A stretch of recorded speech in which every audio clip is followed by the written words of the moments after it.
ভাগি তোমারও লাগি মরার আগে ওরে চোদন ভিখারি, প্রথমে ভাবছিলাম শাড়িটার দাম বেশি হলে 3 থেকে 400 টাকা হবে, এখন এখানে দেখাচ্ছে যে 2000 টাকা, মানে অন্নপূর্ণা ভান্ডারের থেকে দিচ্ছে 2000 টাকাতে শাড়ি। তাও এই শাড়িটা বলছি ভাই, অন্নপূর্ণা ভান্ডারের কাছ থেকে বিশ্বাস কর মোটা অঙ্কের টাকা নিচ্ছে এই টিয়াবধি, তার জন্য কয়দিন পর পর ডাকে আর শাড়ির প্রমোশন করায়। মানে বুঝতে পারছো, মানে যেখান থেকে সেখান থেকে পয়সা নিয়ে রাখবে, আর তারপরে ওখান থেকে ওরা ফোন করে বলবে যে আসো আসো তাড়াতাড়ি আসো, শাড়ির প্রমোশন করতে লাগবে।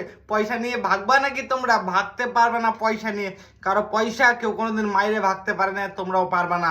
অন্নপূর্ণা ভান্ডারের কাছ থেকে পয়সা নিছে, তার জন্য ভাগতে পারতেছে না, কদিন পর পর ভিডিও পোস্ট করতেই লাগতেছে, আর উপায় নেই তো, পয়সা নিছে তো। দেখো ভাই, টাকা নিয়ে ভাগার চেষ্টা করলে বিশ্বাস করো ক্ষতি হয়ে যাবে কিন্তু অন্নপূর্ণা ভান্ডারের। ওর জন্য দেখো টাকা নিচ্ছে অন্নপূর্ণা ভান্ডারের কাছ থেকে, এখন প্রমোশন না করলে তো জানে কেলানি খাইতে হবে।